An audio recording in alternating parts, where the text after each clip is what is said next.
Okay, folks, here we go. During the break, we heard from some town meeting members that they were unable to check in. Either they had arrived when the folks doing the check-in had left, or they came into the auditorium and were looking for a check-in table and didn't see it in the hallway. So if any town meeting member did not check in with the League of Women Voters at the beginning of town meeting in the hallway, please come up to the town clerk and give him your name so that he can add you to the list. Again, any town meeting member who did not sign in the hallway with the League of Women Voters prior to the commencement of town meeting, please come forward and give your name to the town clerk.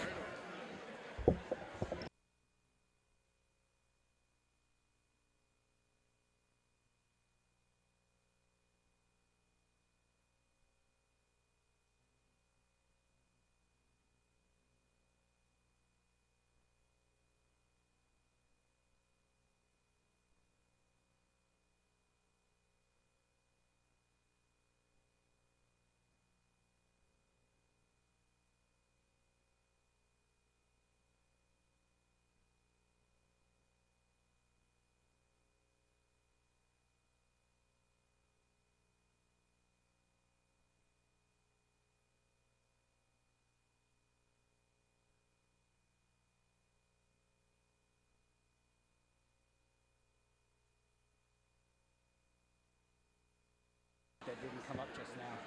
I had 15 people come in. I just told them to check in tomorrow. Okay, folks, we need to reestablish the quorum, so please get in your appropriate divisions. Do I have my tellers? 1, 2, 3, yep. Okay, all town meeting members present, please rise for the establishment of the quorum and the tellers return account.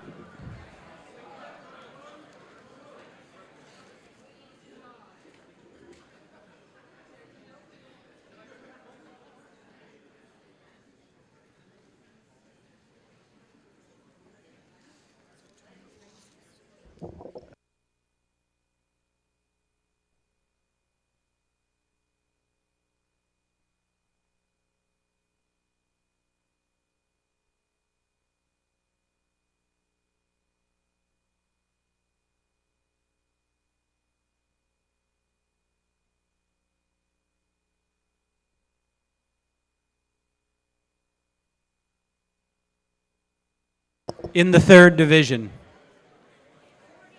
42.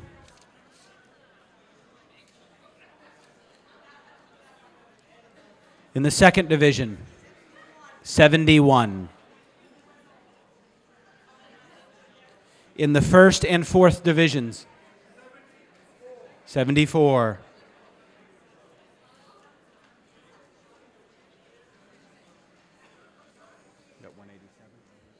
By a kind of vote of 187, we have a quorum and the town meeting's back in session.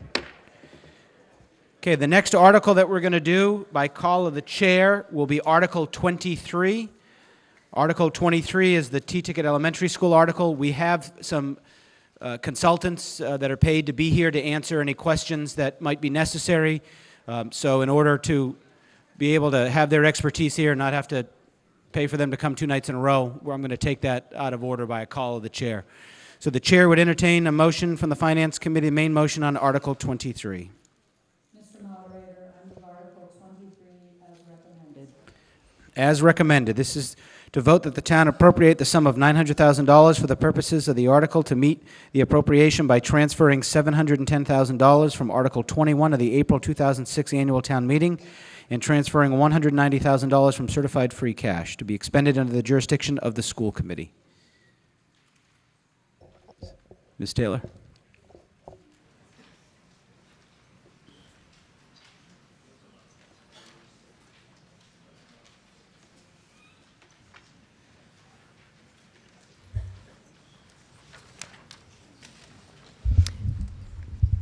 Thank you, Mr. Moderator, and thank you town meeting and community members for giving me this opportunity to address you this evening regarding the project at the Teaticket School.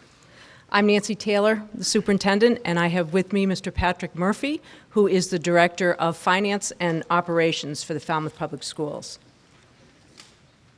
So as I begin my presentation, I would like to just note that over the past 2 years, we have had a very successful 2-year history of asbestos remediation-related projects in our schools.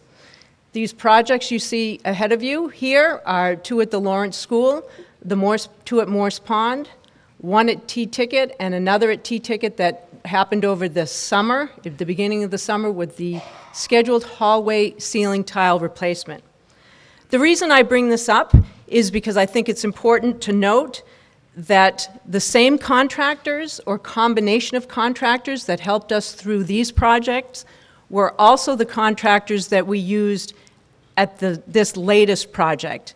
And that's important because they have experience and they have a successful track record with asbestos abatement, cleaning, and repair. And those vendors are Train, the ESCO general contractor, Aero, the ESCO mechanical contractor, Karma, the asbestos cleaning and abatement contract company, and American Environmental Consultants, who were also on site during this project. I just would like to remind everyone regarding these projects, with every project, including this latest project, my #1 priority was the health and the safety of students and staff in Falmouth. That has remained our top priority through all of these projects. So in mid-August, the ESCO project started, and it was to replace the unit ventilators in every classroom at the Teaticket School, and it was temporarily placed on hold because asbestos-containing tiles were moved in the ceilings to gain access for the removal of those ventilators. And during that process, the Department of Environmental Protection, DEP, an inspector visited the site and determined that the movement of those ceiling tiles may have allowed a possible release of asbestos fibers. Let me read that again. DEP inspector visited the site and determined that the movement of the ceiling tiles, 3 in each classroom, may have allowed a possible release of asbestos fibers. So on August 18th, I made the decision to delay the start of the opening of the Teaticket School, and I developed a relocation plan for 300 students and approximately 100 staff members. I just want to make it known that that relocation to the Morse Pond School and the East Falmouth School was not easy. We interrupted 24 classrooms and various programs to make this happen. I listed a few. Morse Pond in particular, science labs, the counseling service offices, our computer labs, the libraries, food service. We had to put art and music on carts, and they were no longer at East Falmouth able to use their gym because we took every one of those spaces. We had people double up over at the East Falmouth School, and it has not been an easy process. I also just want to add that the teachers and the staff acted with the utmost professionalism and graciousness in helping us plan that relocation. So if I move on to the scope of the Teaticket project, standard procedure, a qualified asbestos consultant was hired, and the name of it is the American Environmental Consultants. They submitted an initial report that outlined the scope of this project to the Department of Environmental Protection. The initial scope was limited to the potential contamination in the classrooms alone. Initial scope. All air quality and swab sampling tests for asbestos came back negative. In spite of the negative swab and air quality tests, a single DEP inspector indicated that contamination was isolated to perceived visual fiber release in classrooms. Okay, so you have your tests, you have swab and air quality tests, and then you have to pass a visual inspection. We passed the air quality tests, we passed the sample test, we didn't pass a visual inspection. So phase one, given the scope at that time, the follow-up repair work for the classrooms was estimated at $300,000.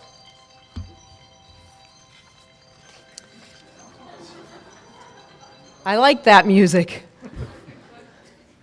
So when we move into phase two, That was Mr. Latimer's 5 minutes from the last article.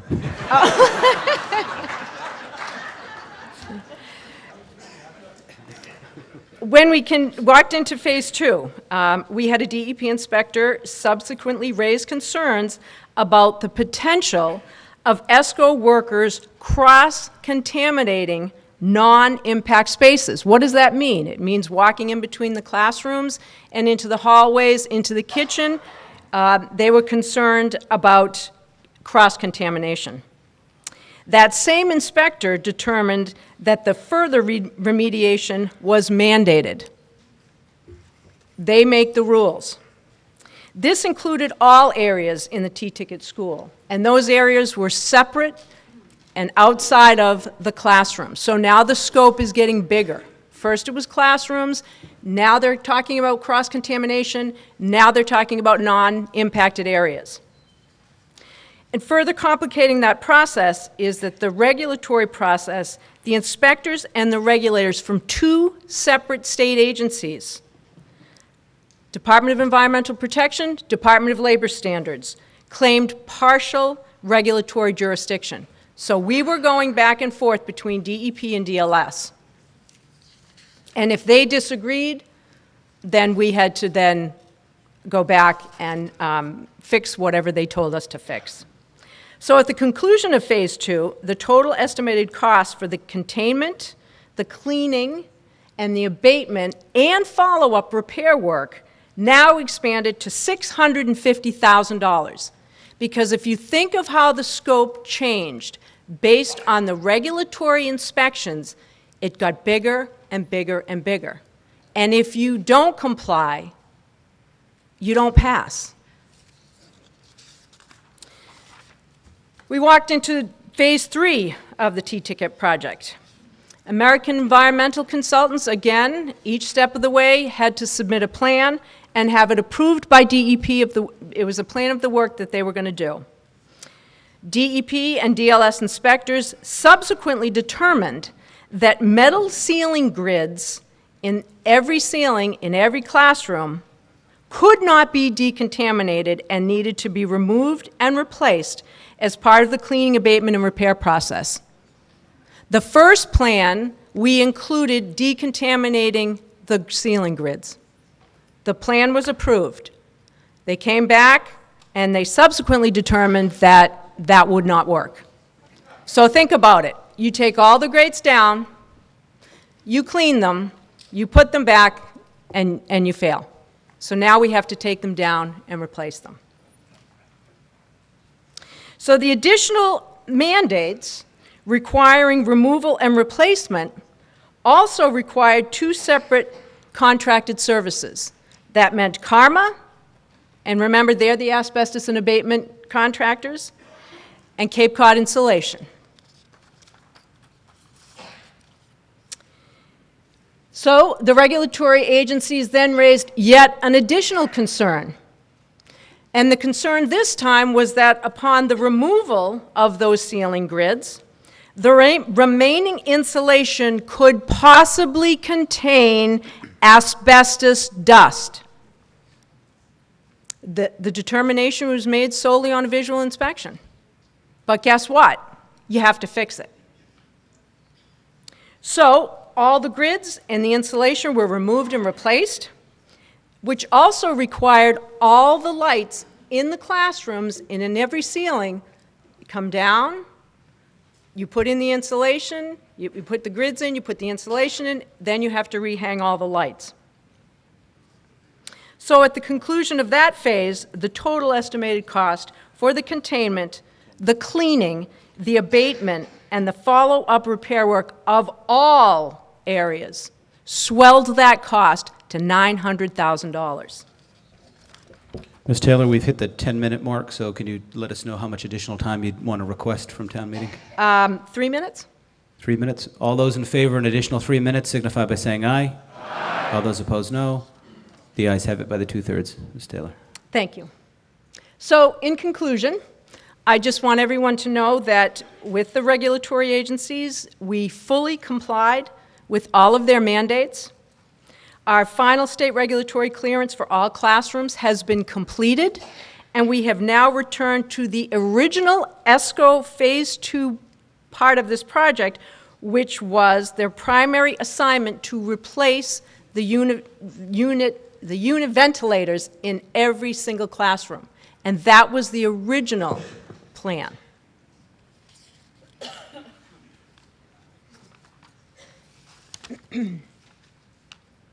So our goal at this point is to return everyone to the Teaticket school. We're shooting for the end of November. And through the project, I just want to say that we can confirm that the Teaticket school is safe and healthy, as AEC has conducted over 500 air and surface sample tests, and the results were negative. I just want to bring this right back to my first priority that I started the presentation with, and that being the health and safety of our students and our staff and our buildings. I also want to add that the ongoing support that we have received from the entire Falmouth community has been greatly appreciated. We've had Touch a Truck, which raised money for supplies for the Teaticket school. We had the Stuff a Bus event, which was wildly successful. We've had donations from various businesses. The Seacrest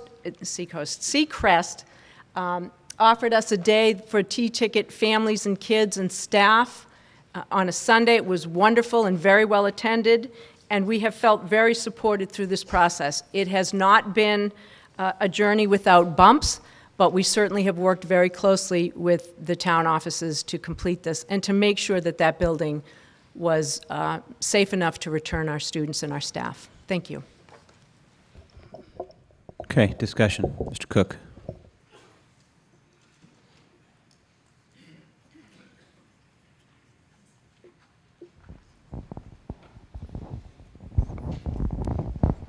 Peter Cook, Precinct 6. I'm very glad that the school children of Falmouth are going to be safe in the Teaticket school, and I commend all the work that was done. However, and this is just from the information presented, is that I would think that the contractor, ESCO, would be liable for causing this problem in the first place. Ms. Taylor. Questions about liability will be worked on through the town council's office. Mr. Donahue.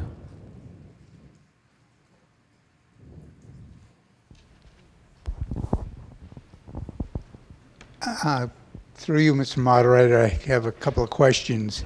Bob Donahue, Precinct 3, excuse me. In the original estimate, who else did we have look at that job and tell you what had to be done?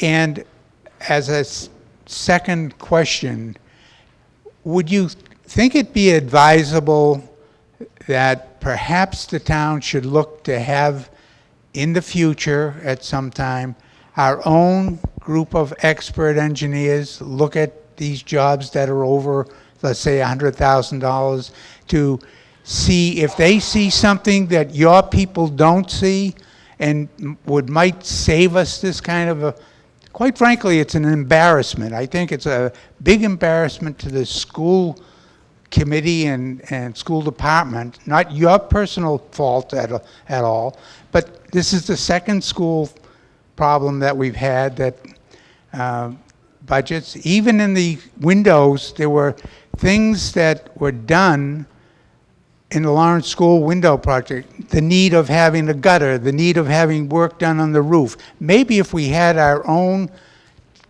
small group of people that could tell us, look at that, look at this, it would save us all this. Thank you very much. Somebody want to address that? Sure. On the answer to the first question is we were able to, I was able to very specifically make calls to other vendors, one, to see if they were available, and two, to just get metrics on sort of price per square foot on these types of things. We're not required to go through traditional state procurement laws because this was an emergency situation. We had what's called a DCAM abeyance or allowance to go through direct procurement on this. But the idea of additional local expertise is always appreciated. Mr. Donahue, follow-up? Well, so really what you're saying to me is you did a $300,000 job and you really didn't have a second bid. You didn't have anybody really look at the thing that could have told us that we had a problem. You looked at it, you called, made a couple of telephone calls and said, hey, I want to replace this radiator and how much is it going to cost? Isn't that what happened? It wasn't a low bid project. We were looking for people who were available. That's what happened. You didn't have anybody. Mr. Donahue, the presentation that made showed that the scope of the project, based on the determinations of the inspectors, expanded.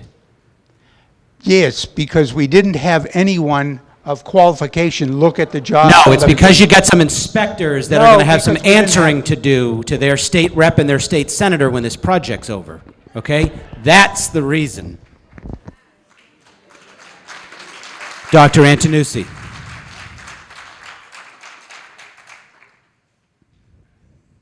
First of all, Bob Antonucci, Precinct 6. Let me first commend the superintendent and her business administrator for the way they handle this situation.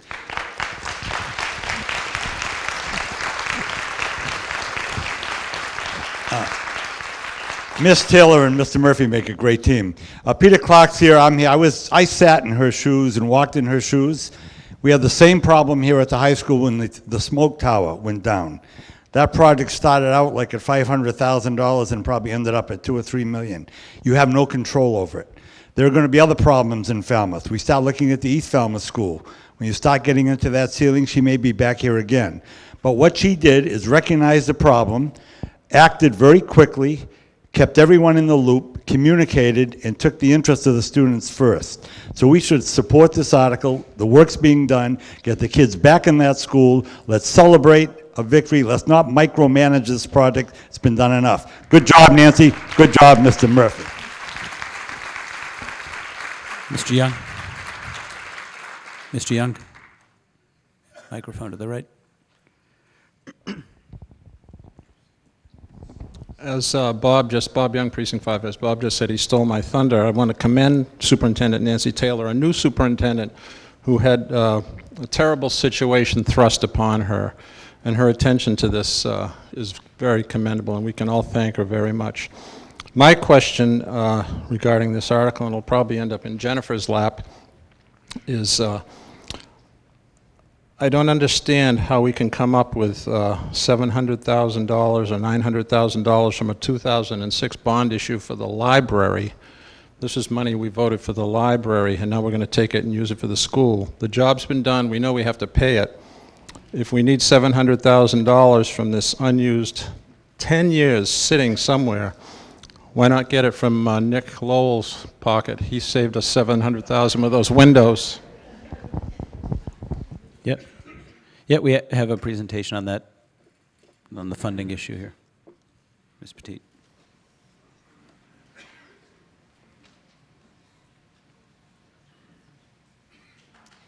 Good evening, Jennifer Petit, Finance Director.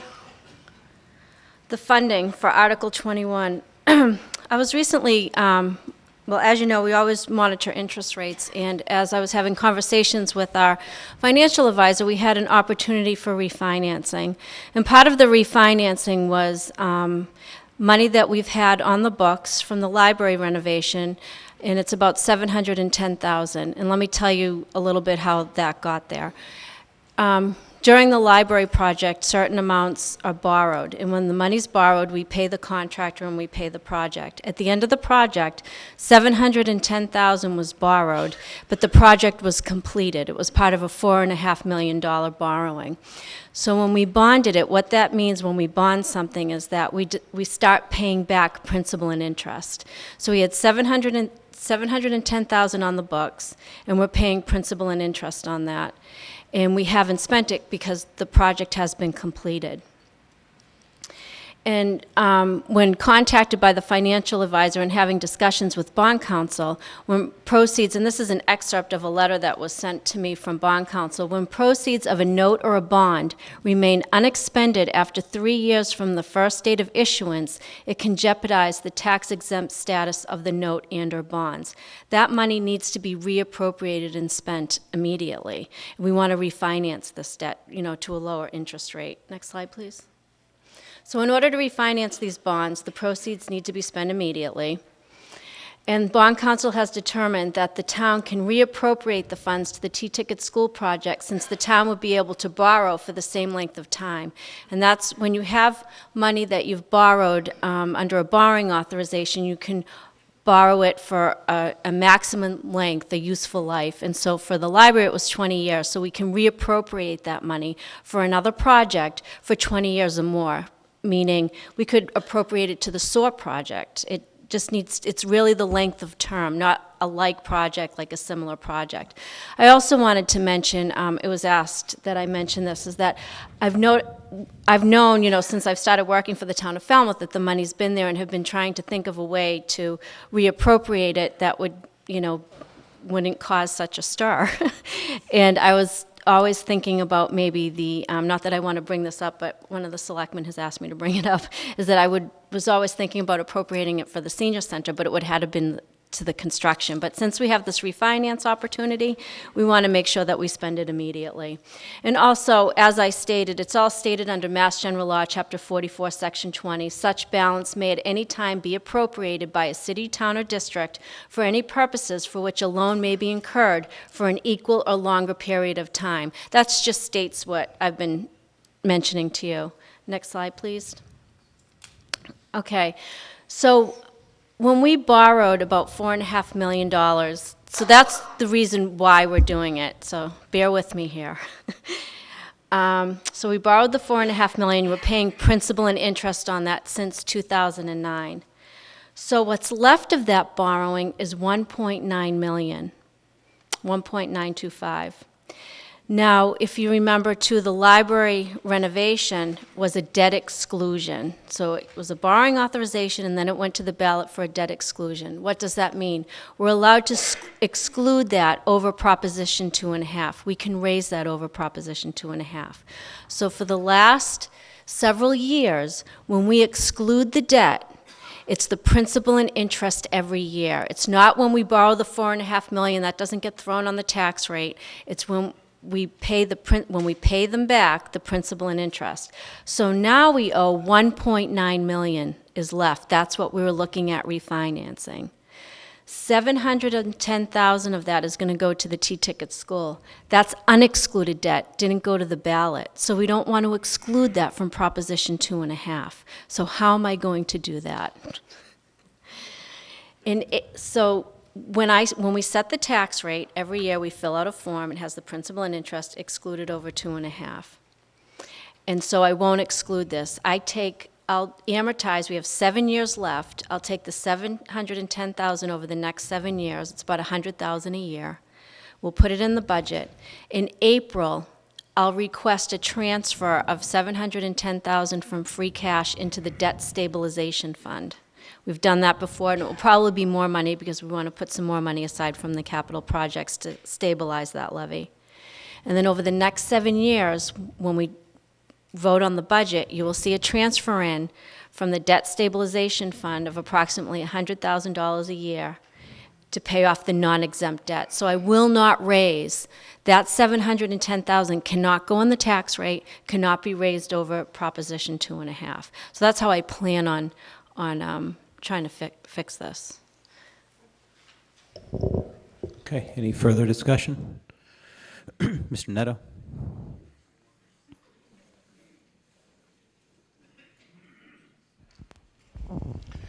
Joe Netto, Precinct 9. Mr. Moderator, through you, may I ask Ms. Petit a question? Yep. And again, Superintendent Taylor, it's been said here tonight, but I actually had to do that in my job, and I just stood back as a retiree and just wondered the logistics of moving those children, those 24 classrooms. And that was an excellent job. And any discussion on this article has no pertaining to we have to pay this bill. I think now we're talking about the finances of how, and I don't want anything to be misconstrued that way, but you and your staff in the school department did one heck of a job. I don't know if people realize how soon this was before the opening of the education system in the town of Wareham, and that short window to move everybody around.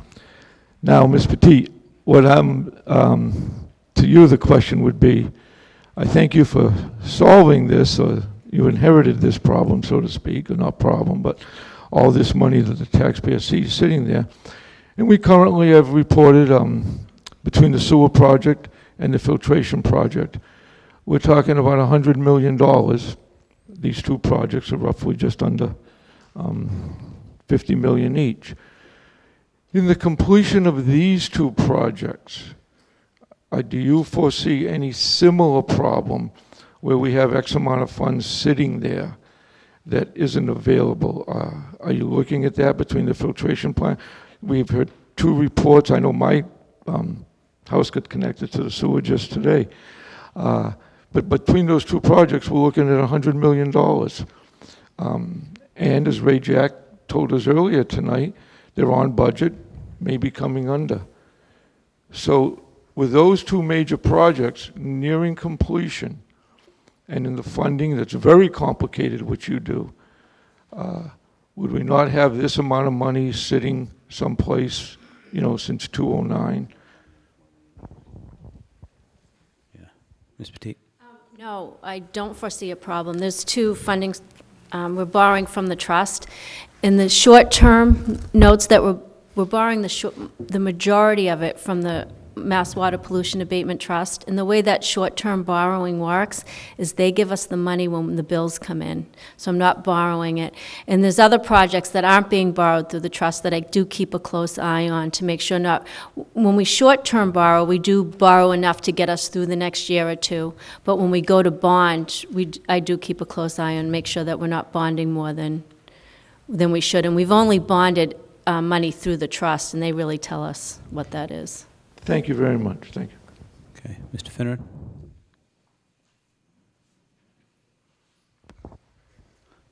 Mark Finneran, Precinct 6. Mr. Moderator, you said that there were some engineers here this evening? And I don't know if they're engineers, there's consultants, if there were questions. Consultants? And where are they from exactly? Here from American Environmental Consultants, who is an asbestos hygienist who is on site the entire time. Okay, because I have a copy of the AHERA here, the Asbestos Hazard Emergency Reaction Act, or whatever it is. And I was at the initial meeting of the school committee. And I asked, and someone else asked also, if there was any plan, map, diagram, or whatever that showed the location of the asbestos in the building, and we were told no, and the janitor or the head custodian, I can't remember his name, said that he assumed that this was at the high school, but he didn't know where it was. Now, according to comply with the asbestos, the AHERA, it says all schools must develop and maintain an asbestos management plan and keep a copy at the school. It further states that public school districts and nonprofit schools are required to develop, maintain, update asbestos management plans and keep a copy at each individual school. These plans are required to document and recommended asbestos response times, the location of the asbestos within the schools, and any action taken to repair or remove the material. After the school committee meeting, I called the Department of Labor and Industry, and I spoke to Janet McCabe. I actually spoke to her on 3 different occasions. And she told me she was here last in Falmouth in 2004, and that on the high school project, and she said that Mark Dupuy was very compliant. But then she said to me, Mr. Finneran, that it's obvious that Falmouth dropped the ball, and it's quite likely there will be sanctions in the future. So first off, it tells me that it's our fault, and that for us to spend money defending this on lawyers, as we've done before on other things that our fault might be foolish. And is it not true that this required document was not in the school, and that it wasn't provided to the asbestos contractors, and therefore they assumed that there was no asbestos in these locations and went and removed them, and that's where the problem started? That seems to put it right in our wheelhouse, and according to the state, it does as well. Mr. Pett, Mr. Murphy. We would argue that that's incorrect. One, I do admit that all the HERA documents, which were up to date, there's a 6-month inspection, and there was a 3-month inspector report that was done in October 2014 that was current. All those documents were in one central location as opposed to being in the schools. It's simply because the experience was those documents tended to get lost. So we had centralized them. Once this happened, we did confirm that copies of these documents were then placed in all these schools, and there's a central location, my office, which has been a perfect location for media inquiries and things like that for people to view these things. So the inference that it is our fault that we had an inspector who changed the project scope several times, we would argue against that. Well, and with all due respect, I would argue back, and by your own admission, these documents weren't in the school as required by the federal government and the EPA, and is it not true that these contractors were not provided with these documents? True. The only thing that we absolutely agree that we did wrong is that we had them in a central location as opposed to distributed to all the schools. As soon as we recognized that error, we made copies of them and distributed them to the schools. But they were all current, and people knew what was going on in these schools. All of these vendors had been in this school several times over multiple years and understood what was going on in the spaces. And again, I don't mean to beleaguer this point. Okay, let's go. So the reports were available, but they were at the central office rather than at the Teaticket school. Do you have anything new? But were they not, it appears, and according to the state, that they weren't provided to the contractors until after the fact. Is that correct, or is that incorrect? That is not correct. Okay. Okay. Mr. I started the presentation with the 2-year plan of successful projects with asbestos abatement, cleaning, and containment. Yeah, I understand that, but there was a problem here. Okay, Mr. Alfonso. We got a mic way up on the rafters there. I'll add you to the list.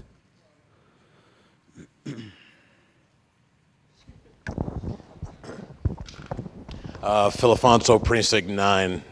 Do we have the contractor available for me to ask a couple of questions? I have the asbestos hygienist here. Sure. Don LaFlame? Yeah, Mr. Alfonso, if you could just ask the questions and then we'll get him to- Absolutely. Does Mr. McLean handle the air quality tests? Is my first question.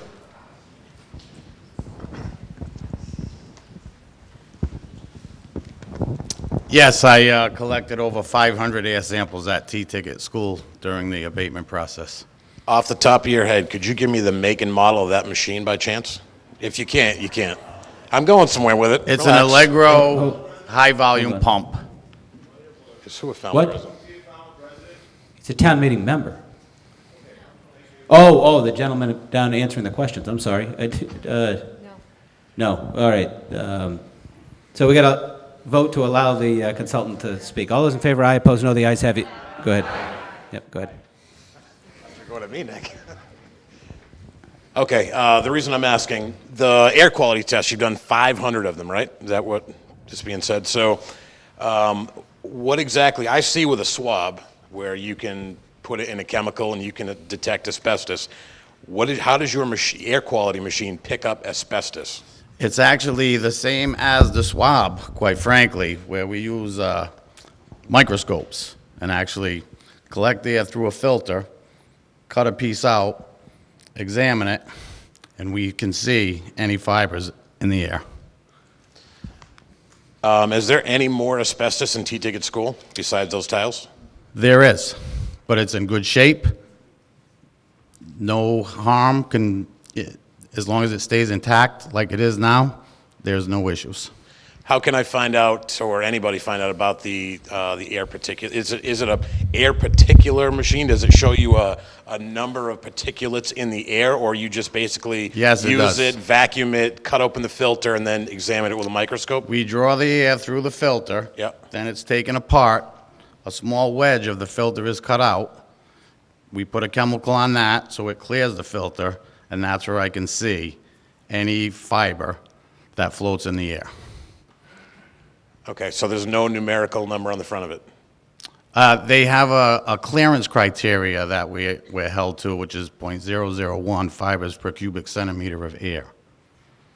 Okay, and are those, the filters, are those saved with the samples by chance? Yes. Okay, and that's documented and can be found, okay, great. Yeah. I also want to say I have a fourth grader and a kindergartner. They went to two separate schools. The teachers, your bus drivers, your lunch people, the gym teacher, thank you so much. My children have, my daughters had a great time at Morse Pond. My kindergarten has loved East Falmouth School, even though we're a Teaticket family, and the PTO, everybody, it's been great. So that's all, thank you. Okay, any further discussion?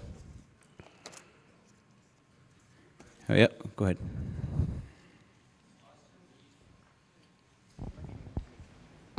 Austin Heath, Precinct 8. I think that this discussion is actually out of order. This article is simply whether or not we are going to fund long-term bills that have already been incurred and paid for. This is not an investigatory body going back to day one, taking time and hour after hour discussing it. The only question is, are we going to vote the money to pay for work that's already done? Pure and simple. Thank you. Okay, and in that spirit, all those in favor signify by saying aye. Aye. All those opposed, no. The ayes have it, unanimous. Article 15 to see if the town will vote to amend the town's classification plan by adding a housing coordinator, adding a community development director, and deleting an assistant wastewater manager. Madam Chair, for the main motion. Mr. Moderator, I move Article 15 as recommended. As recommended, this was held by Ms. Cuny. Precinct 2.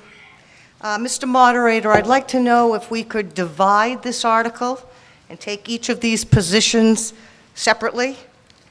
The housing coordinator position, I know, has been supported by the Community Preservation Committee.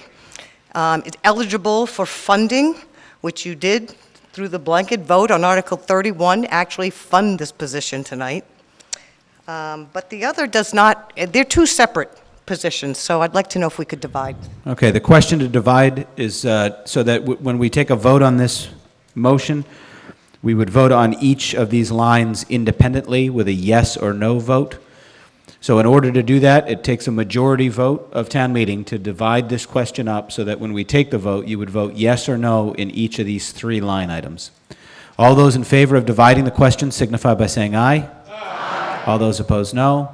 No. Depend the chairs that the ayes have it by a majority, and when the call comes on the main motion, we'll divide the question. Discussion on Article 15. Any discussion on Article 15? Hearing none, the question will come on the divided motion. The first, to add a housing coordinator, M6, minimum $29.50, maximum $38.47. All those in favor signify by saying aye. Aye. All those opposed, no. The ayes have it, unanimous. The second division, Community Development Director, grade M10, minimum $38.45, maximum $50.17. All those in favor signify by saying aye. Aye. All those opposed, no. No. All those in favor signify by standing, and the teller's return account. It seems like a lot of you didn't vote on this. Yep. Yep. Point of order. Was there a time when we could, I'm sorry, Leslie Lichtenstein, Precinct 8, were we asked to be able to discuss adding a community development director? I said, is there any discussion on the motion, the main motion? On the first one, yes, but... There's only one main motion, and we divided the question. So clearly people don't understand. So everybody sit down. We'll do this again. Does anybody want to talk on this article's main motion?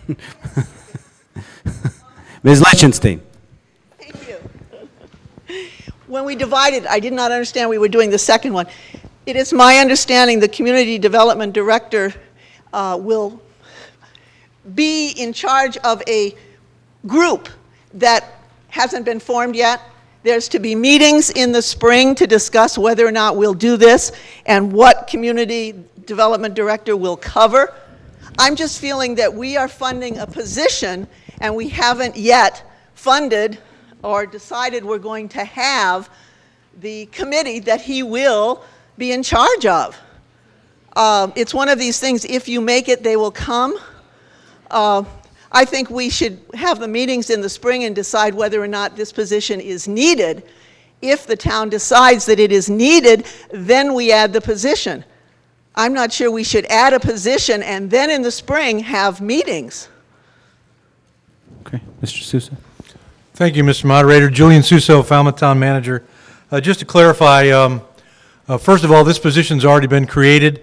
As per the charter, it's been created by a vote of the Board of Selectmen, discussed publicly at their meeting, and the position is in existence. This action as proposed will merely place the position in the town's classification plan. It will not fund the position. There is no funding for this position currently, nor is it proposed currently. It's merely placing it, an existing position that's been created in the classification plan with the grade of M10 as noted. We would be coming back to town meeting at a subsequent time. At the time, we would ask for funding to be put in place to allow the position to go forward. So this is just the next logical step in the process in creating a position. And by the way, there's a companion couplet with this, Mr. Moderator, where we indicate that to offset the potential future cost of this position, we would be deleting an existing vacant position. So that's why there is an addition followed by a deletion. And the net, there would be a net increase in the range, and we have that figure, be happy to present it. But there would be an addition and a deletion, but this involves no funding for the position whatsoever. It cannot be advertised, nor will it be. It cannot be filled until we would return to the Board of Selectmen, the Finance Committee, and town meeting no earlier than the spring. Perhaps not then, but that would be the earliest to ask for you to set aside funding for this to go forward. This merely places it in the classification plan. Mr. Patterson.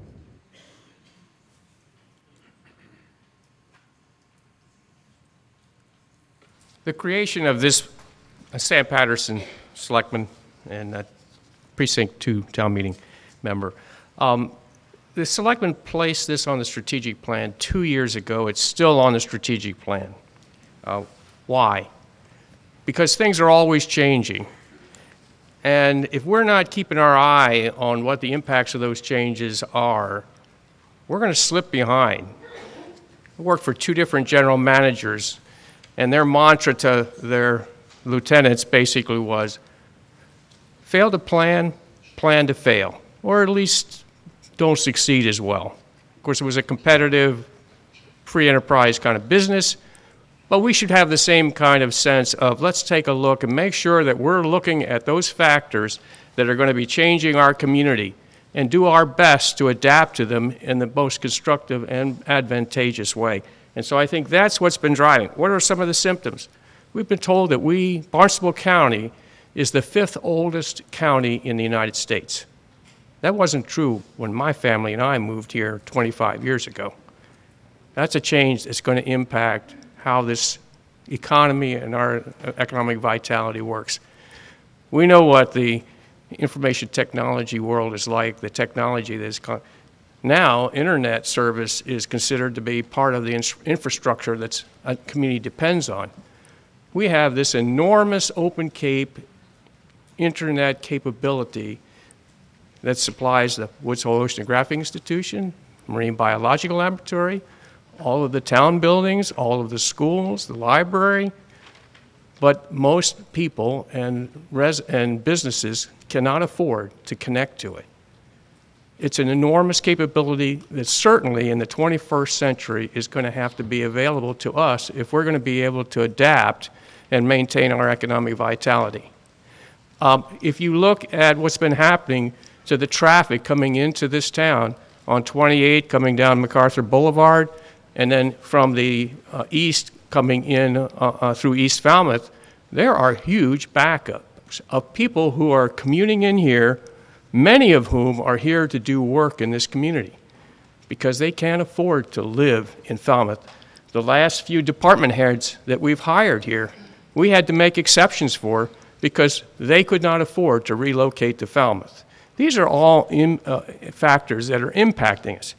Well, we don't have any person on the staff that's trying to identify all these factors and advise us on the kinds of things that we should be looking at to control our destiny here in Falmouth. And so that's the reason why we have put it on the strategic plan to put somebody in charge of this. The governor actually has, and it's not just Governor Baker, but previously, there are economic development regions that have been set aside in the state of Massachusetts. I went to one of the regional meetings.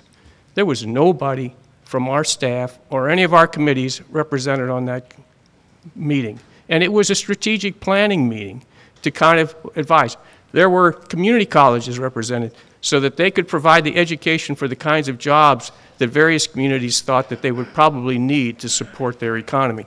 Nobody from Falmouth was there to pick up on the kinds of changes that are going on across this state and think about the impact it's going to have on Falmouth itself. That's the really purpose of creating a position like this, is to give somebody that assignment, to keep their ears to the ground, identify those kinds of things that are happening across the state, across the country, and advise us on the things that we should probably be doing to adapt to what those factors might actually do to Falmouth. So that's what's behind this and why we felt it was an important position to create. And they could consolidate the efforts of many of the town departments and many of our committees. Okay, Mr. Patterson, we're at 4. Thank you. That's it. Okay. Ms. Welch? Up in the back.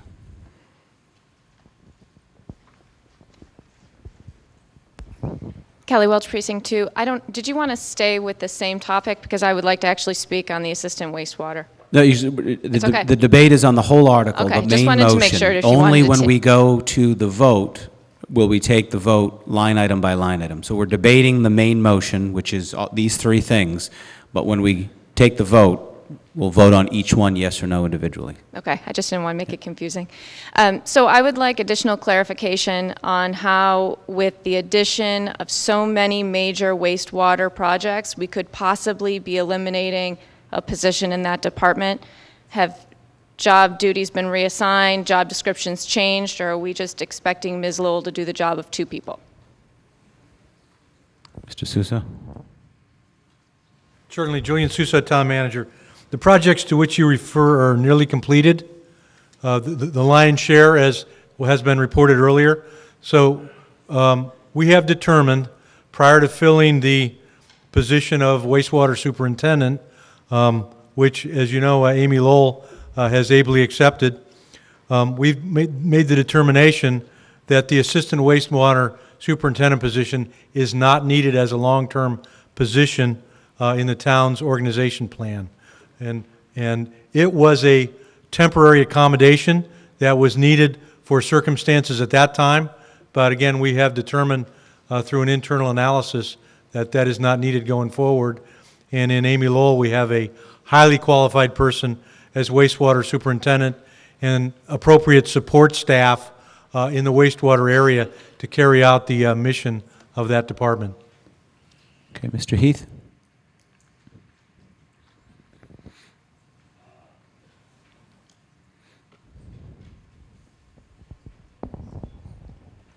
My question is one more of structure as opposed to the need for the work that has to be done.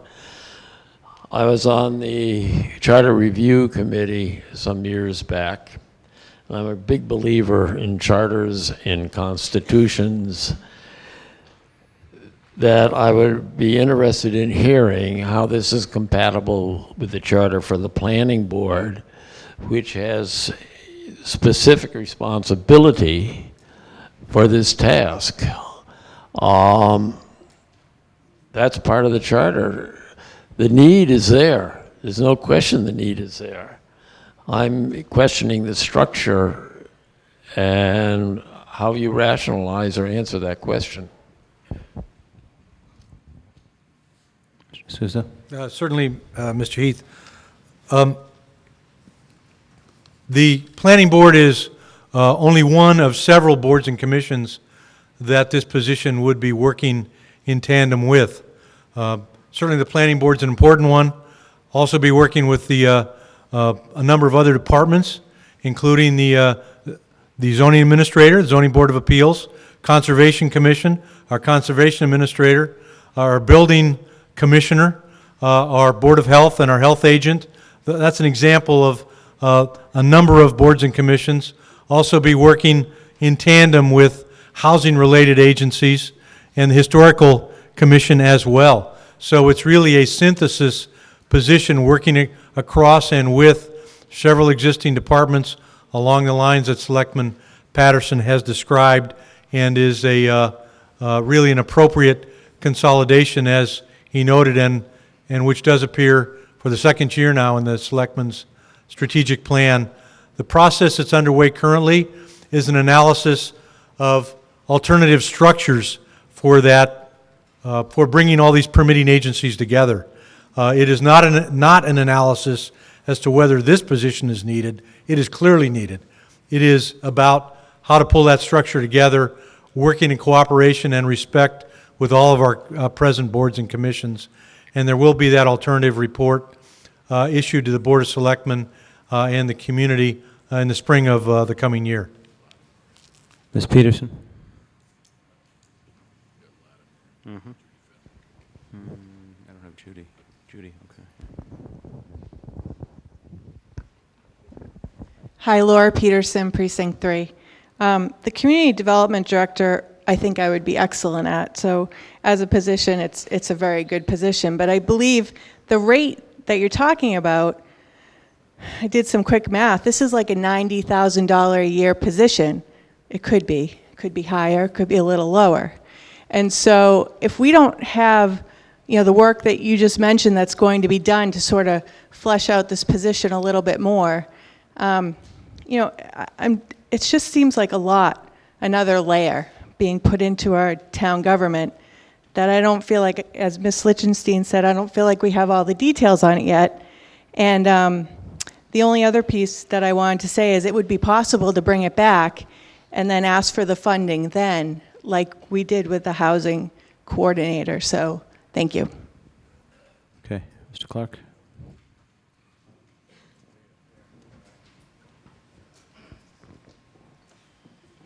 Thank you, Peter Clark, Precinct 1. The question, I think, does for me lead to structure in the sense of the scope of authority of the person. You might well have a person who is speaking to the town manager and working in tandem with a bunch of other people, or you could have a person who, in fact, oversees the work of those other departments. And that might well change the grade and the amount of money that you pay that person. So if that hasn't been determined yet, would you be having to readjust depending on the ultimate authority of that person? That's a great question. That has been determined, and there is a formal job description which has been adopted as part of the creation of the position by the Board of Selectmen. And that has already occurred and been discussed at Selectmen's meeting and voted to affirm the creation. And again, action by town meeting tonight would only place the position in the classification plan. The compensation is consistent with the job description which was proposed, discussed, and created at that time. Okay, Ms. Lichtenstein. Ms. Davis, you're on the list. Leslie Lichtenstein, Precinct 8. I just have one question. Is the Community Development Department an actual department right now in the town of Falmouth? And if it isn't, why are we looking for a manager for it? Why can't we create the department and then create the position? I'm not against this. I'm just saying that I think we're putting the cart before the horse. The decision was made in the Board of Selectmen's strategic plan, again, for the second year running, to create this position, to place it in the classification plan, and at the same time to have the analysis done about the final structure of the department. But it was unquestioned in terms of the dialogue by the Board of Selectmen and the creation of the position, that the position is necessary along the lines that I think were well articulated by Selectman Patterson. So I recognize that not all would agree about taking the step in this sequence, but that is the decision that was made, and that is why we are bringing it forward to you. But I do want to underscore that it's not being funded. It's merely placing it, an existing position now, in the classification plan in a position that is demonstrated and appropriate for the level of responsibility in the job description, which has been adopted as well. That is the reason it's been brought forward in the procedure it has been. Okay, Ms. Davis.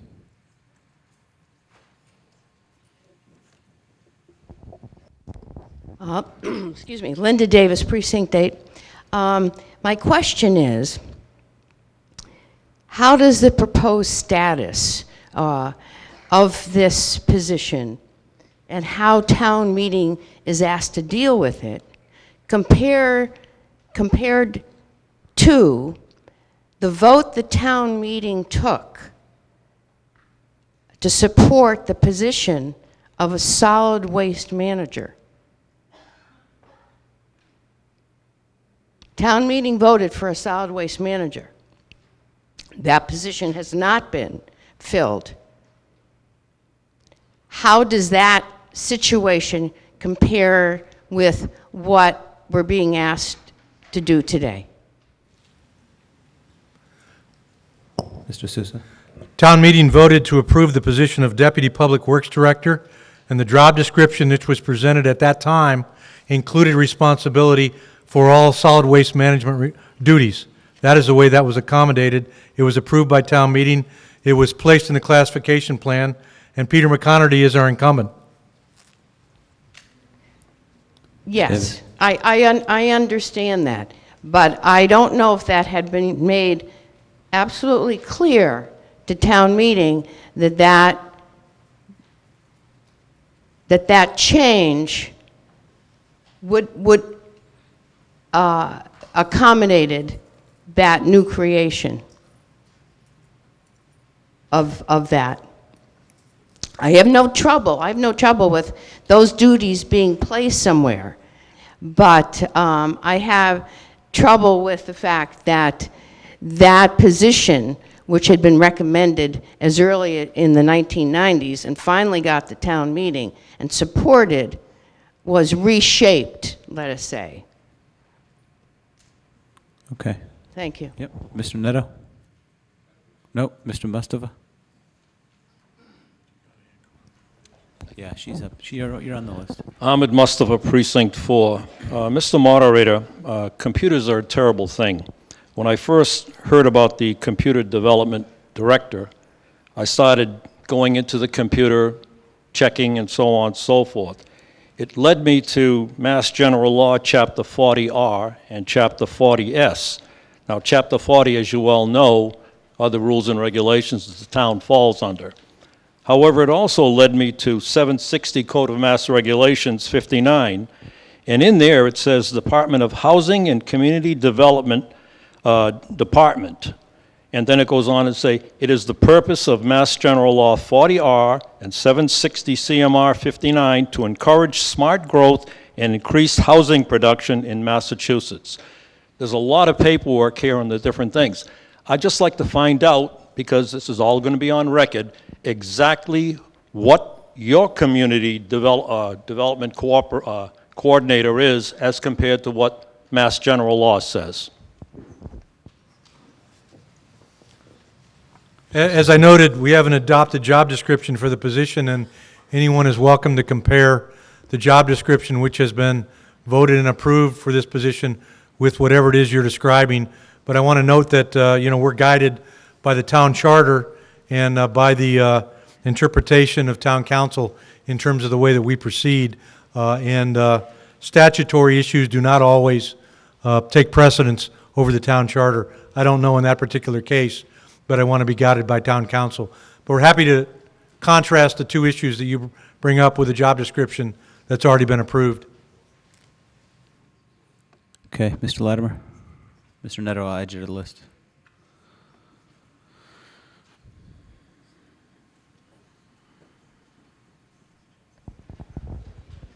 Thank you, Mr. Moderator. Richard Latimer, Precinct 1. I don't have enough information to vote for this, and I don't think anyone here does. We say there's a job description for this position, but I looked in the appendix here. I don't see that job description. We could have gone to the selectman's office, yes, but if everyone here went to the selectman's office, I think the staff there would be overworked. My concern is this simply an advisory position, which I think would be perhaps a useful thing to have? Or is this going to be someone who has some kind of authority, whether it's under a statute such as Ahmed has mentioned, to override other boards or to influence, give the selectmen a basis to do that? I don't see that we've got enough information on this. And I would just simply vote no on this article until we have a clear understanding of what the position is. Now, somebody said, well, let's form the department, and the department will be tasked. Then we would know what the position would be. It would be the head of that department with that task. But we don't even have that. I think it's too amorphous now to make any kind of a vote in favor of this. Mr. Moderator, we do have the job description on a PowerPoint. Yeah, I know. I'm looking at it. I'm wondering why the town meeting members can't see it, because it's on my screen. If there's a desire to see it, we'll have it put up on the screen. It is a multi-page document, and we can walk through it word by word if that's a desire. This is grade M10, Community Development Director, and again, it goes on for several pages. And as was noted, it is available for anyone who would like to see it, and here's the description. This was reviewed and presented at the meeting of the Board of Selectmen at which the position was created. Okay, Ms. Fenwick, you're next on my list. Where is she at now? Oh, over there. And then Ms. Connolly.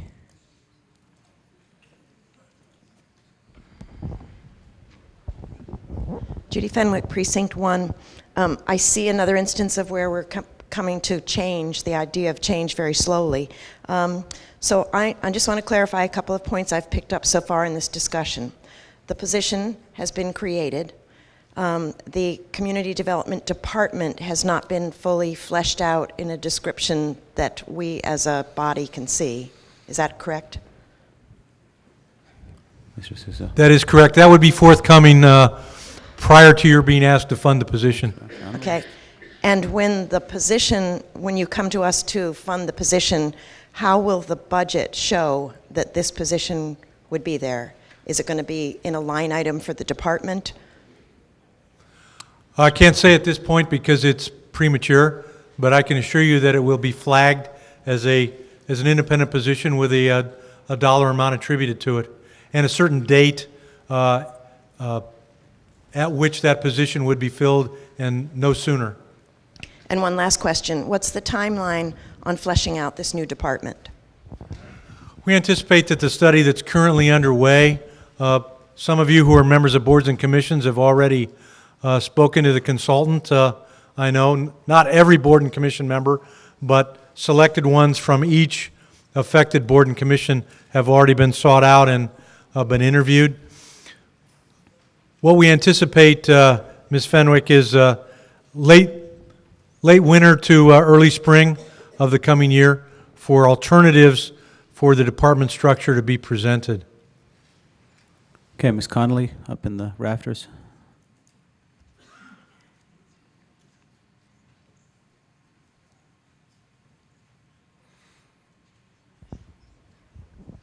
Yeah, you're on the list. I'll add you to the list. Hi. Sorry. Hi. Annie Connolly, Precinct 6. Yep. I'm also the Executive Director for the Falmouth Housing Trust.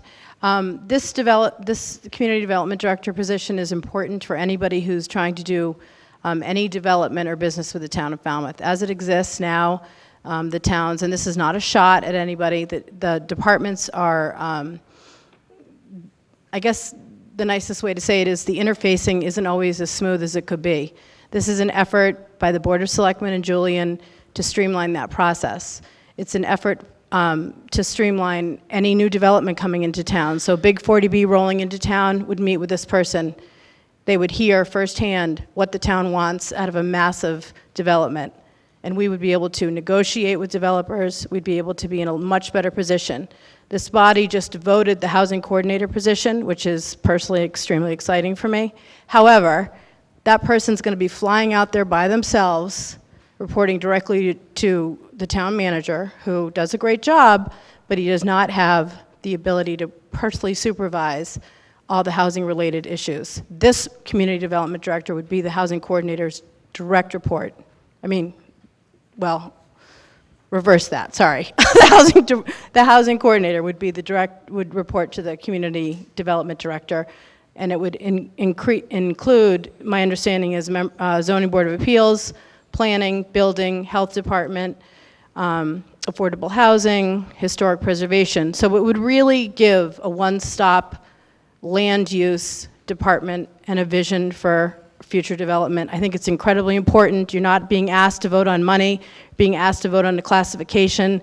This is pretty standard around the Commonwealth with other towns. Perhaps Mr. Suso could comment on that. I encourage you to vote for it. Thanks. Okay, Mr. Neto.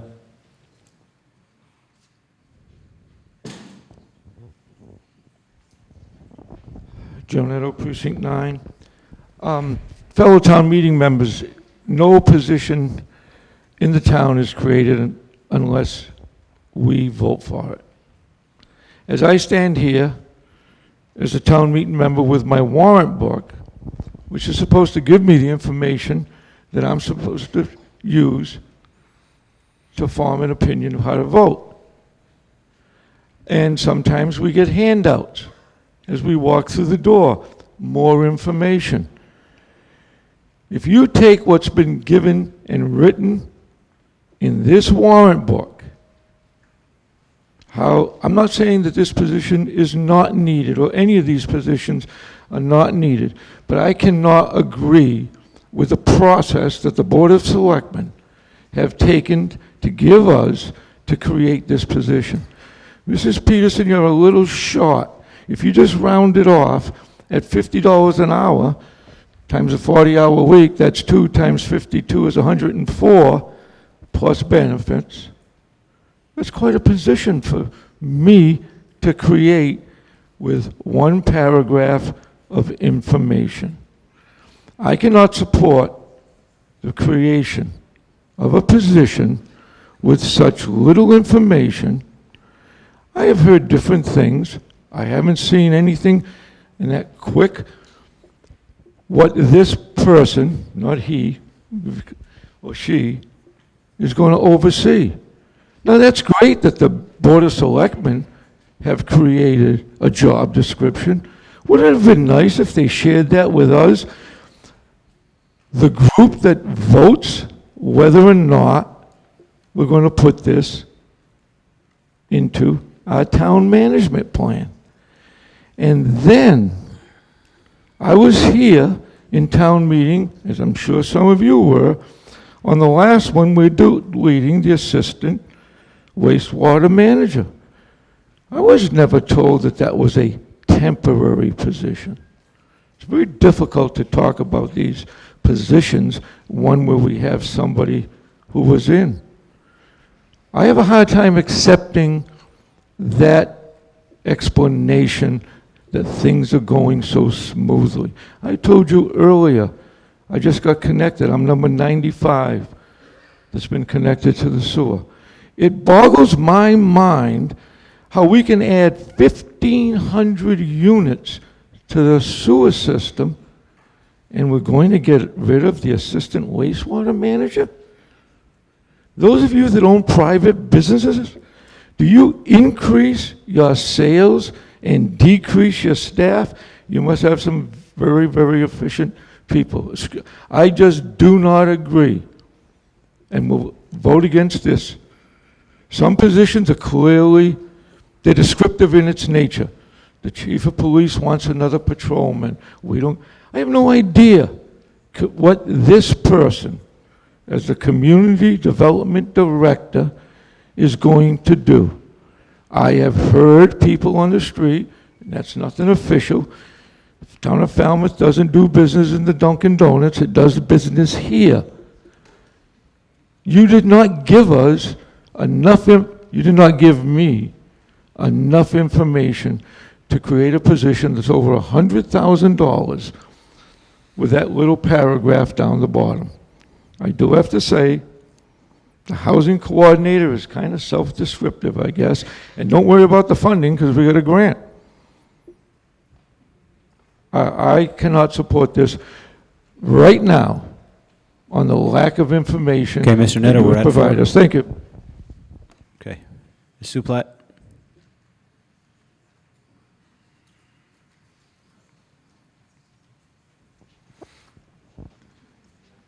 Yep, to your right.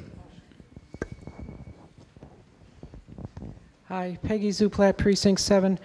I'm just wondering about the assistant wastewater manager. Didn't we pay a lot of money quite a few years ago for a big matrix study on how to staff the DPW and everything? And how does eliminating this position fall into that setup? I guess it would be to Mr. Jack. Yeah. Can anybody tell us what the matrix study said about an assistant wastewater manager? Mr. Sousa? I don't have that level of information with me, but I can tell you that study is over 20 years old.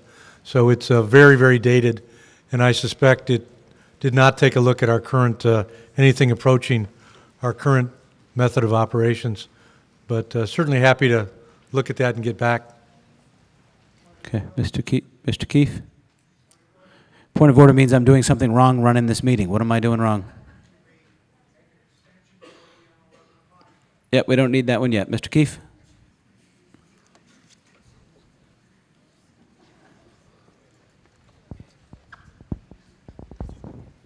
Brian Keefe, Precinct 4. I move to call the question. Question comes on closing discussion. All those in favor signify by saying aye. Aye. All those opposed, no. No. The ayes have it by the 2/3 majority, and the question is called. So we're going to go back now through the division of the question. I'm going to, since there was some confusion, I'm going to start with the housing coordinator position again, because we reopened debate. So you vote yes or no in each of the three line items. Number 1, to add the housing coordinator. All those in favor signify by saying aye. Aye. All those opposed, no. The ayes have it, unanimous. Second, to add the community development director. All those in favor signify by saying aye. Aye. All those opposed, no. No. All those in favor signify by standing, and the tellers a return account. This is to add the community development director.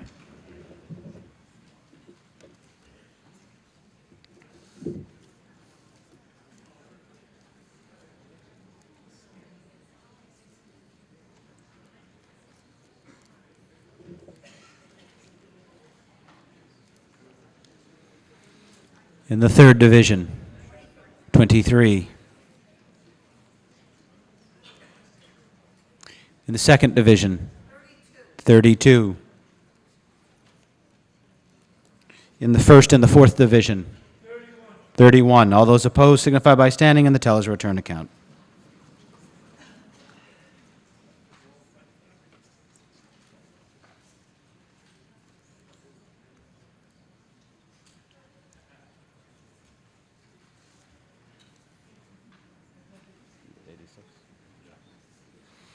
In the third division, 22.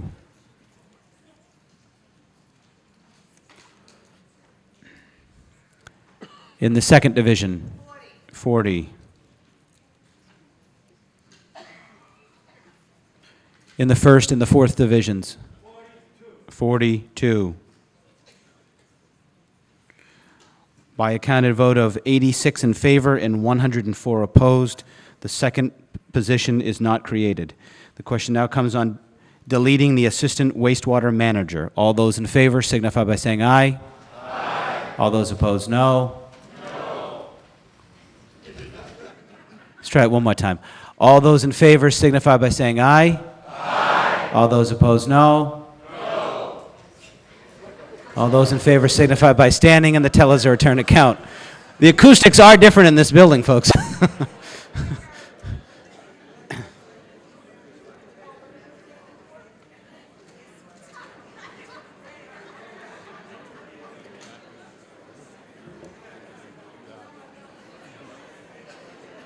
No, this looks like it's clear.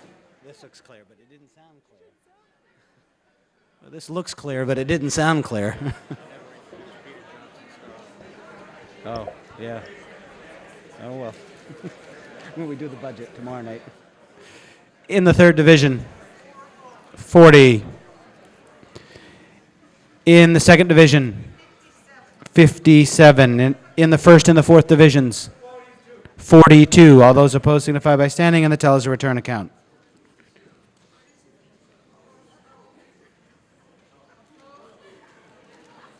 All those opposed to deleting the assistant wastewater manager. 4.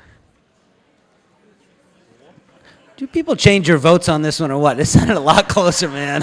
Everybody up here is like, it sounded a lot closer than that. Second division, 7.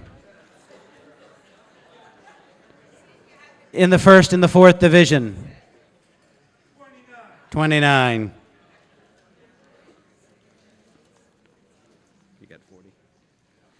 By a counted vote of 139 in favor and 40 opposed, we delete the assistant wastewater manager. And by call of the chair, this meeting will stand adjourned until 7 o'clock tomorrow.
Falmouth Community Television's coverage of town meeting is sponsored by the following corporate underwriters.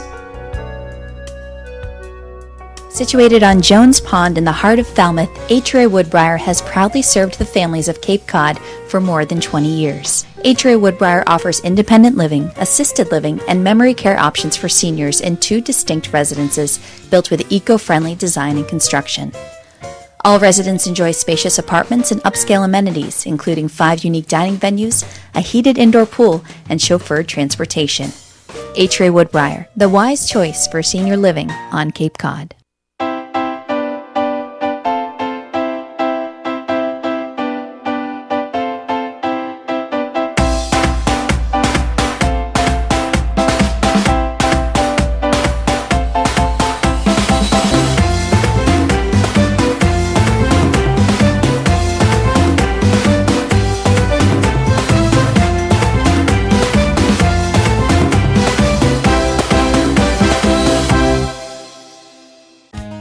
Holiday Inn Falmouth opened year-round for your business and travel needs. We provide a full restaurant and accommodations for banquets, holiday parties, weddings, corporate events, seminars, and more. Featuring KC Bar and Grill, where guests or Falmouth residents can enjoy our selection of local craft beers, cocktails, and a variety of pub food from our menu. Holiday Inn Falmouth, your home away from home.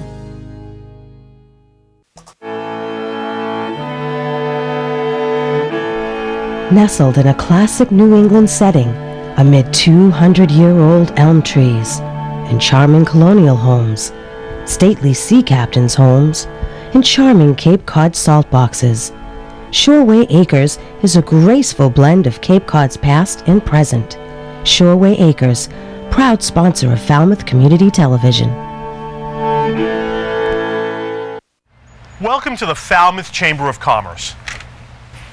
The Falmouth Chamber is dedicated to working on behalf of our members to make Falmouth a better place to live, work, and conduct business.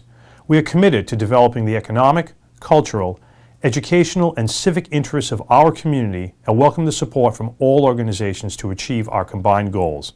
Whether you call Falmouth home, are a summer resident, or a visitor, we hope you take advantage of all that the Chamber has to offer. Green Harbor Waterfront Lodging is nestled in a woodland setting on a picturesque ocean inlet. Green Harbor offers a family waterfront vacation. Enjoy our private boating beach with dock, rowboats, and paddle boats, oversized heated outdoor pool, and kiddie pool. Relax in our waterfront and beachside accommodations. 548-4747 or gogreenharbor.com. Hi, I'm Pat Thatcher. And I'm Margaret Gifford. We're from Sotheby's International Realty. You know, Margaret, over the years, we have helped people buy and sell hundreds of homes. We sure have. Yeah, and those are pretty serious transitions for people. They are, and it sure ain't tap dancing. No, it's more serious than that. There's a lot of processes involved. There's just a lot of procedures and a lot of emotion involved also. You are right. But we've also bought and sold our own houses, so we can seriously, honestly say to people, we understand. Carlson Printing for all your printing needs. 508-548-7303 or toll free at 1-800-696-7303. Our email address is carlsonprinting@aol.com. Carlson Printing for all your printing needs. Hosting services for fctv.org are provided by MegaNet Communications. MegaNet offers a wide array of internet services, including Mega Backup Cloud Service, server colocation, T1, fiber, Metro Ethernet, as well as telephone services such as hosted PBX and digital voice. Their number one goal is to keep your communications network up and running and allow you to focus on growing your business. 877-634-2638 or meganet.net.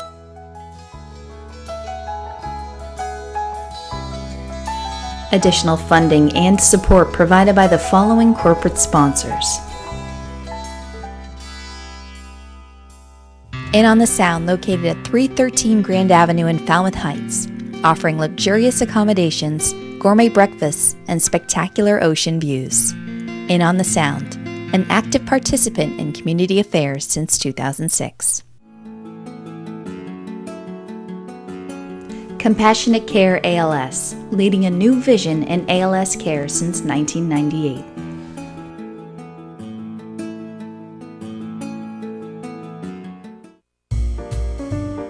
RJ's Variety and Liquor, family owned and operated for 15 years. We have a variety of beer, wine, and liquor, local frozen stuffed quahogs, local frozen pizza snacks, and more. RJ's Variety and Liquor, 174 Sandwich Road, Teaticket. The attorneys at Oppenheim & Nickerson LLP have provided legal services in Falmouth for over 36 years. We advocate for our clients and work to provide quality representation in the areas of business and corporate law, real estate law, estate planning, and estate administration. 508-548-8255. We at Falmouth Fish believe there is nothing better than a fresh piece of fish, direct from the waters of Cape Cod in New England. Nothing beats waking up at 4 a.m. to search out the highest quality seafood from the best fishermen in the world. 7 Stars Academy, offering martial arts and Tai Chi. Training at 7 Stars Academy can transform your life. It's amazing to see the positive impact it has on our students. Classes for adults and children of all ages. Confidence, not conflict, at 7 Stars Academy of Martial Arts. After nearly 10 years in business, the Green Shuttle has been your choice to get to and from area airports. But did you know they also offer trips to Boston and Providence, medical appointments, theater, dinner, or tours? The Green Shuttle does it all, with no wait time, no parking costs, and no hidden fees. Ride easy with Green Shuttle. Hamilton Tree and Landscape has been proudly serving Falmouth and the Upper Cape since 1978. Our newest location on Route 151 is now open for all landscaping and tree concerns. Appreciating your property is our motto as we continue to keep your tree and landscaping needs our top priority. At A&A Paving, we believe in providing customers with quality products supported by excellent service. We provide commercial and residential seal coating, asphalt paving, and repair services for Cape Cod and southeastern Mass. A&A Paving, 508-540-4944. Calfee Insurance, offering insurance policies for your car, home, business, life, and disability. Calfee cares about all your insurance needs. 508-540-2601 and online at calfeeinsurance.com. Thomas J. Bunker and Jeffrey E. Reither are BSS Design, providing land surveying and civil engineering in Falmouth since 1987. Licensed and fully insured, they're located on Catherine Lee Bates Road, and their phone number is 540-8805. Wild Harbor General Store, located in historic North Falmouth Village, providing quality goods and services for 170 years. Continuing to make history with our support of FCTV's coverage of Falmouth Town Meeting. Liam McGuire's Irish Pub. With a newly renovated dining room, it's what an Irish pub should be. Main Street, downtown Falmouth. Eastman's has been Falmouth's hardware store since 1913. With a newly added retail space providing kitchen accessory and gourmet foods, our friendly staff is available to assist you with your hardware and kitchen needs. 508-540-0407. Carpet Barn, Carpet One Home Showcase, a local family-owned business offering all your premier carpet and flooring needs. They also feature tile and vinyl floors, area rugs, window treatments, and kitchen and bathroom cabinetry, serving you at 4 convenient locations. Bringing you the news through the years, The Enterprise. Their subscription information line is 508-299-8379, and you can visit them on the web at www.capenews.net. Cavosa Disposal is proud to provide trash removal, recycling, and composting to local businesses in Falmouth and surrounding communities. Cavosa Disposal would like to thank its customers in Falmouth. Cavosa Disposal, 508-563-5070. Family owned since 1919, at Puritan Cape Cod you'll find the latest in men's and women's clothing, as well as ski and tennis equipment and much more. Located on Main Street, Falmouth, and in Chatham, Mashpee, and Hyannis. Puritan Cape Cod, 199 Main Street, Falmouth, and online at puritanCapeCod.com. FCTV is also supported by the following businesses and organizations.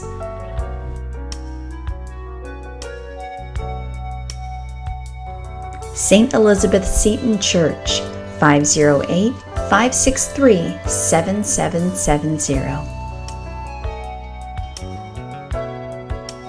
Turning Point Dance Studio presents the Sea Captain's Nutcracker.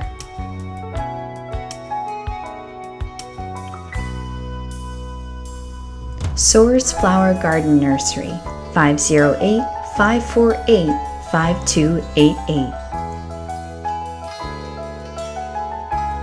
Realtor Annie Hart Cool, 508-868-0664. M. Duffany Builders, 508-540-3625. Cranberry Nail Spa, 508-495-9999.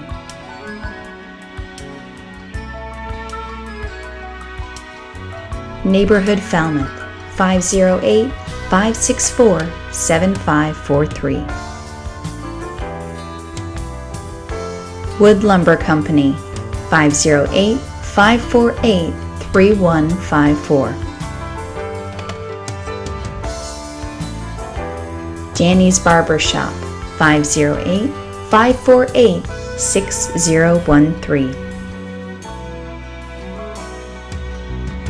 Cavosa Excavating, 508-563-5530. Paul's Automotive Repair, 508-548-3164. David Rogers Electric, 508-564-7507. Murray and McDonald Insurance, 800-800-8990.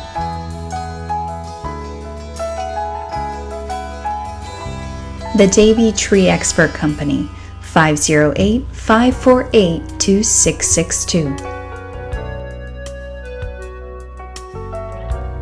Andy's Barbershop in Falmouth Plaza.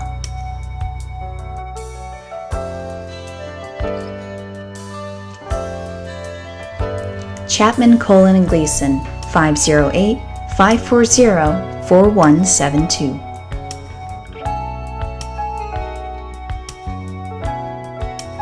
Hanush Jewelers, 508-548-9107.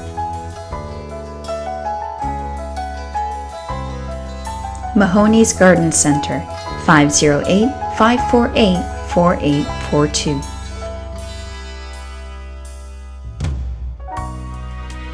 Vincent Associates, 548-6500.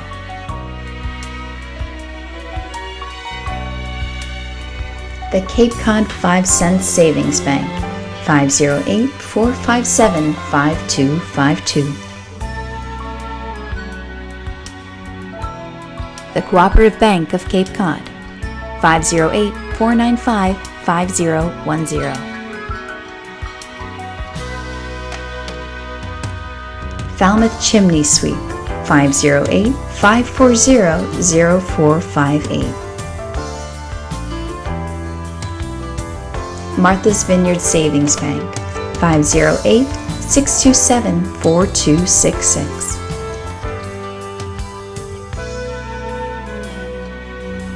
Cape Cod Cleaning, 508-563-7622. Steve's Pizzeria and More, 508-457-9454.